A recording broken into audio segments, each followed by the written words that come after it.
Anything is possible. It started with a dream. Our passion made a difference. Hello and welcome back to Sandra's Stamp and Craft Studio.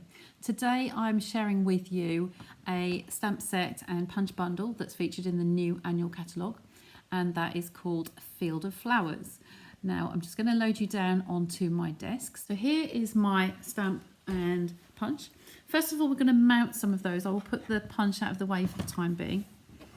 So this is a photopolymer set, so they are all clear images. I will be needing the flowers. So these will just mount onto a clear acrylic block. And we'll pop that to one side there. And then I'll be using the grass. So I'm going to place this face downwards onto my grid mat here. And just line that up along one of the grid lines so you can get it nice and straight. And then I will take my clear acrylic block and I'm going to line the block up on the next row down. So that will be just lined up on there like so. That just helps to keep things a little bit on the straighter side.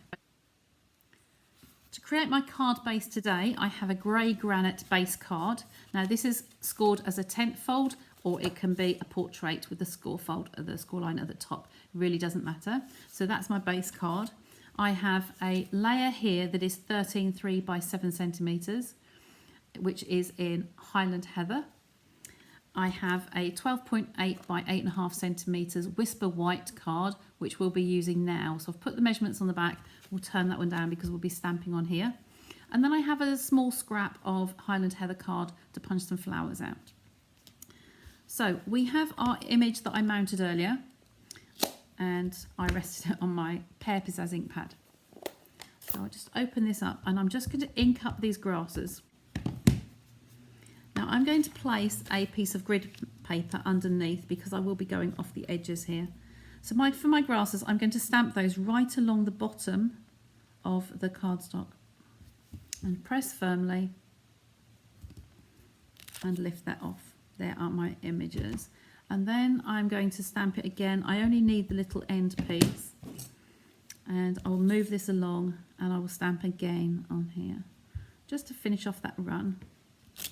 Okay, and there is my finished piece. So I'll pop those grasses out of the way. And that is all the Pear Pizzazz ink I'm going to be needing as well. So that's that piece. So then I'm going to put that to one side. So I have my scrap of Highland Heather cardstock here, and I've got the coordinating ink, and I'm going to just stamp this along the bottom of the card here. We need it to be fairly near the bottom. Okay, like so. If it's too near the middle of the card, you won't be able to see the image to punch out. So then just take my punch and line those images up on the bottom here.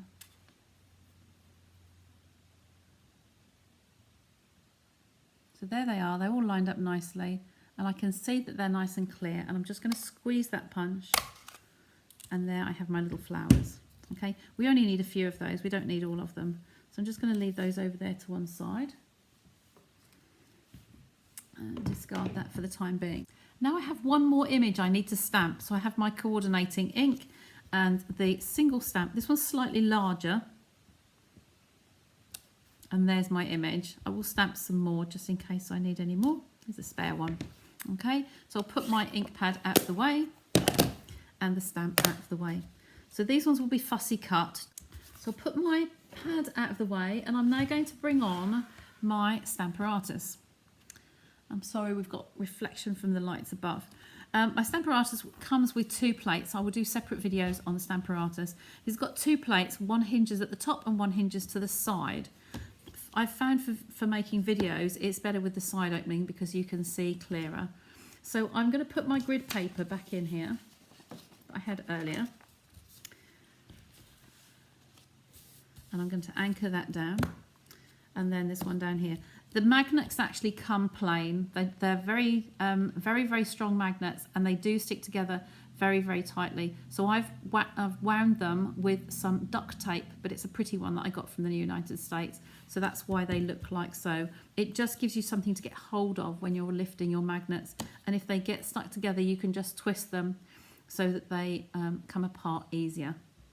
Okay, so I'm going to place my piece of cardstock into the corner and anchor that down along the bottom because we're not going to need this piece here. I'm going to be stamping my greeting at the top here.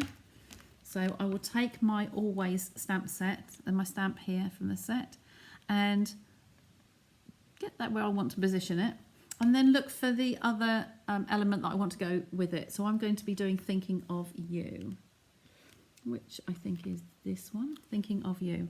So all the stamps go on here facing downwards so that they're going to exactly where they're going to stamp on the card. I would just urge you to check that they are clean when you put them down. So I've got Thinking of You and Always on there. So I'll close the Stamparatus and press that down on the table. Okay, it has lifted it slightly because they're just a little bit sticky from being very new. And I'm going to use my Highland Heather ink pad again. And I'm going to just tap on there very, very lightly and ink those images and pop them down onto the surface. Now, if you had only just stamped that slightly and you want to make that a little bit darker, then you can stamp that again. Sometimes people don't put enough pressure on the other end, and you can just go back as many times as you like, as long as it's anchored into the corner and with your magnets down on the table. So it's a lovely, crisp, clear image. So that's all we need to do on there for now.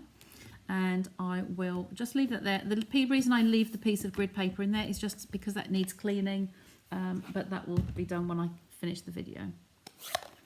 Okay, so I will return my mat, I think, and then we're gonna stamp the little flowers on here. So we do need those back again. Always doing that, shutting my ink pad and then needing it again. These little flowers, there is no rhyme or reason with these. You have got some taller ones and some shorter ones. We're just going to randomly stamp some of these delicate little flowers in the body of the image here. Okay, so just stamp nice and cleanly and then move them along. If you have any stray small blooms that are in the air, then they are literally just floating away on the breeze. Okay, there we have, and that's that image finished. Okay, so now we're going to build those. I don't need my mat anymore. Close that. So here I have my base card and my layer. Now I will turn that one over, we don't need that, that will be facing down so we don't see it. For my middle layer, I'm going to use a punch and just gut the middle out of this card. Because we only see the outside border, we will have a couple of images that we can, a couple of shapes, sorry, that we'll be able to use on another card, on another project. Okay, so here's my piece with my measurements on. This is going to be my face down piece of card. Then I will bring back the image that we stamped and we stamped our little flowers on. Now these two are just going to be adhered together, and I use my Tombow. So like I say, it's just, we're only going to have a tiny little bit of adhesive around the outside, and that's enough. Oops. And adhere that down, just leaving that nice narrow little border on there. Okay, so you won't see this on the back. Next we're going to take some of our crinkled seam binding ribbon. Absolutely gorgeous. I've used these a lot lately, so I know you'll have seen this on previous videos. This is wonderful. It makes, you can colour this very, very nicely as well using your stamping blends. So all I'm doing here is just tying a little knot, leave enough length to tie a bow, and I will tie a little knot, keeping my finger securely on there. Just tie that. It's always worse when it's on live on camera, isn't it? So just tie that off, put my finger on it and bring those two tighter. Okay, so that's all nice and secure now. So I'll turn that around the right way and tie my little bow. So I make my bunny ears and then bring that through. It's very, very delicate ribbon, this one. It's very, very, very fragile. But it's so super soft and so super flat as well when you're sending it via the mail, and you need to have a flat parcel to go. So just shape that as you wish. You can have that as large or as small as you like. Pull it nice and tightly, and then I will grab my snips and just tailor those ends on here like so. Okay, keep those scraps. I do have a little jar on my table here with all my scraps in. They will be coming into use for another project later on, but just for the time being, put all your little scraps in a little jar and just keep them safely together. These are just the tiny little offcuts. Now I don't want this to be hanging over where my sentiment is, so I'm just going to slide this up a little bit. So it's not attached at the moment, so I just want to get that to the top of the card, like so, so you can see the greeting on there. Okay, and I'm going to turn this over. Now I'm just going to adhere that on the back. I'm going to use a glue dot. Now I use my tweezers an awful lot. I'll just tear some of those off to expose. So I'm going to place a glue dot underneath the ribbon at either end. It just helps just to secure that and to stop it from sliding. So one either end will do lovely. And then on the front here, while I've got the glue dots with me, I'm going to pop one of these, the next available one, I'm going to pop underneath this corner of the ribbon. The reason being, we're going to add a little embellishment on there, and the weight of the embellishment would actually lift that off. The weight would just make the ribbon lift. So I'm just going to hide that just for now. There's a little bulge there, but don't worry because we will be covering that. So now I'm going to use my Stampin' Dimensionals. I'll just slide this over. Here are some of the images that we punched out earlier. So I'm going to just anchor these down. And I'm using the large Stampin' Dimensionals. I like to make sure that there's enough on there, so we don't want it to sag in the middle, especially when it's in the post. So just remove those backs off there.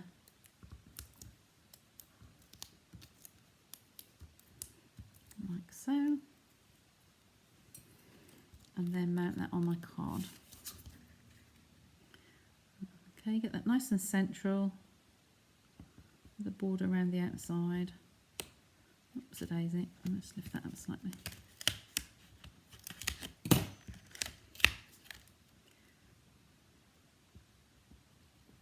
There we go, I think that's straight. So press that down nicely. So we have these embellishments on here. I'm just going to add a couple of these on with a tiny drop of Tombow on the back here. So there's one. Just put a couple of embellishments wherever you fancy. My tweezers just need to be on the edge so I can get some glue to it. Just a couple of those. And because I've got a little one here, I'll pop a little one on there as well. There we go. It can just be flying away, can't it, in there? Okay, we've finished with those. So it's just the embellishment left in the corner here. And I'm going to use one of these images that I stamped earlier on the scrap of card here. So I'll just take that away and take that away and just use the one here. Now, I'm going to do this without my glasses today. I just fussy cut round here. There isn't a punch for this one, unfortunately, but I don't mind my fussy cutting. So you probably have seen me fussy cutting before. You notice that I'm moving the card, not the scissors. So the scissors are staying exactly where they started off, and I'm just moving the card according to where I want to cut the edges. I am leaving a small border around the outside edge as well. Let's go on the last little petal here. And we'll get rid of those.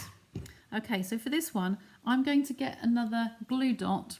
This one will give me, if I place this on the exposed glue, the glue dot on here that I left open earlier, just press that on there, lift it off, and I'm just going to hide that little jelly dot under there. Okay, so that's that finished. And then all that we're left to do is just to pop some rhinestones on here. Now, I did use a larger one in the middle of the flower up here, and I've used a couple of smaller ones over here.